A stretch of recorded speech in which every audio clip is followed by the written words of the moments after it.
Because what you're about to imagine could change everything we know about modern civilization. It's 6 a.m. in London. Phones buzz with emergency alerts. Satellite feeds show explosions near the Baltic Sea. Military radars light up from Washington to Moscow. And just like that, the unthinkable happens. World War III has begun. But what exactly would happen if the next world war started tomorrow? Who would make the first move? Which nations would stand and which would fall? Let's find out. Welcome to Whatica, the world on edge. Today, the world stands more connected and more fragile than ever.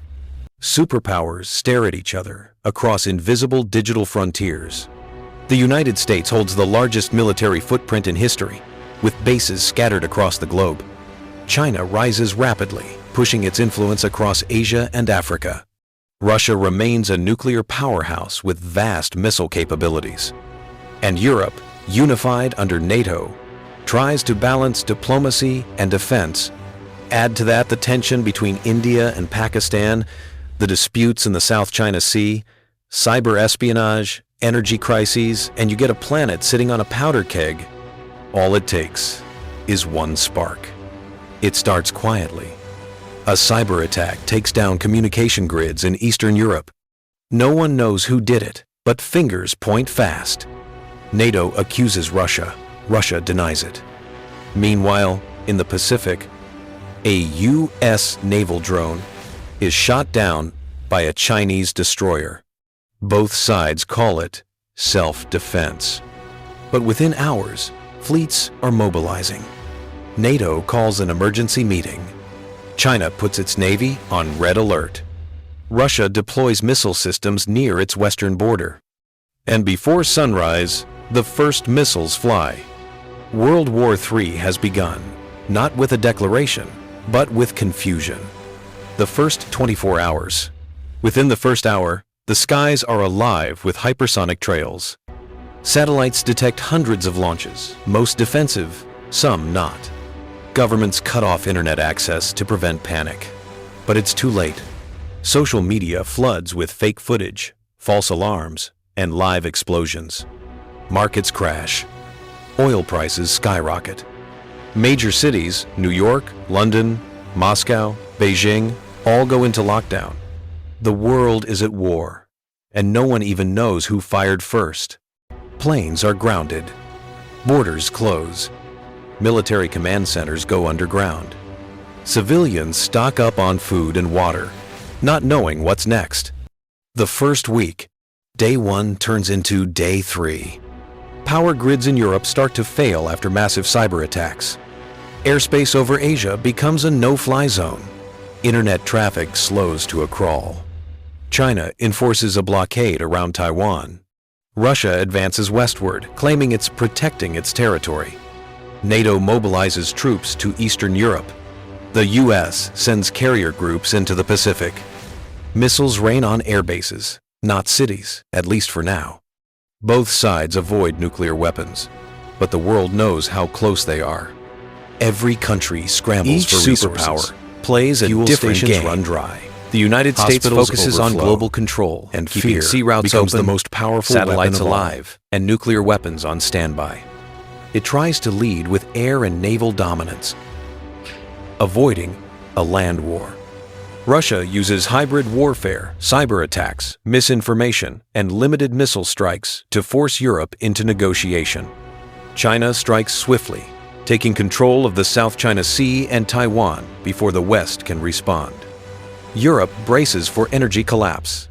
Without gas pipelines, millions lose power as winter hits. India and Pakistan go on high alert, both armed with nuclear arsenals. Neither wants war, but both prepare for the possibility. And the Middle East becomes an economic battlefield. Oil routes are closed. Global fuel prices explode. And within days, the entire planet feels the impact. World War III wouldn't just be fought with guns and bombs, but with data. Banks go offline. Stock markets freeze. GPS systems stop working. Satellites are jammed, cutting communication between armies. Hackers target hospitals, airports, and power plants. Entire cities fall into darkness. Digital currencies vanish. Within a week, the global economy collapses. People rush to withdraw cash, but ATMs are dead. Food prices double overnight. Modern civilization, built on fragile technology, begins to crack the nuclear shadow. In Moscow, Washington, and Beijing, leaders face the same question. How far are we willing to go? Nuclear submarines vanish beneath the oceans. ICBMs are loaded but not launched. Everyone knows, once that line is crossed, there's no turning back. One false radar reading could end humanity. And it nearly does when a satellite glitch falsely detects launches over the Pacific. For 15 minutes, the world holds its breath. Then nothing, a system error. But it's a chilling reminder. Technology can start a war faster than humans can stop it. Life during the war. Civilians around the world try to adapt. Supermarkets empty out. Power cuts last for days. Fuel becomes more valuable than gold. Schools close, cities empty, and underground shelters fill with frightened families. In the US, people learn to live offline again. In Europe, rationing begins. In Asia, factories stop not from bombs, but from lack of energy. Governments impose martial law. Curfews return. And the sound of sirens becomes part of daily life. 3 weeks in, humanity stands at the edge of extinction. Then, finally, diplomacy returns. Back-channel communication opens between Washington and Beijing. Russia signals readiness for talks through Switzerland. Both sides realize there's nothing left to win. A single nuclear launch would destroy everything. Under pressure from collapsing economies, world leaders agree to a ceasefire. The war ends, not with victory, but with exhaustion. The damage is unimaginable. Global trade is gone. Hundreds of millions displaced. Entire cities reduced to silence. The United States loses its economic grip. China rises as a reconstruction power. Russia becomes isolated. Europe starts to rebuild energy independence. And the global South America slowly emerges as the new industrial heart of the world. Technology evolves.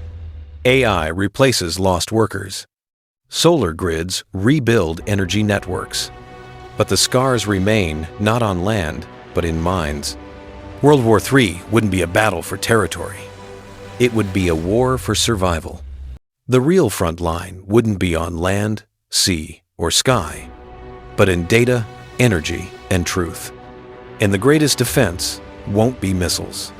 It'll be cooperation. Because in a world this connected, even one mistake can collapse everything. So, what if World War III really happened tomorrow? Would we destroy ourselves?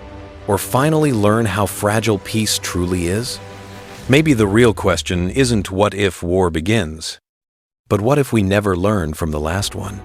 I'm your host, and this is Whatica. Don't forget to subscribe for more explorations into the what-ifs that define our future.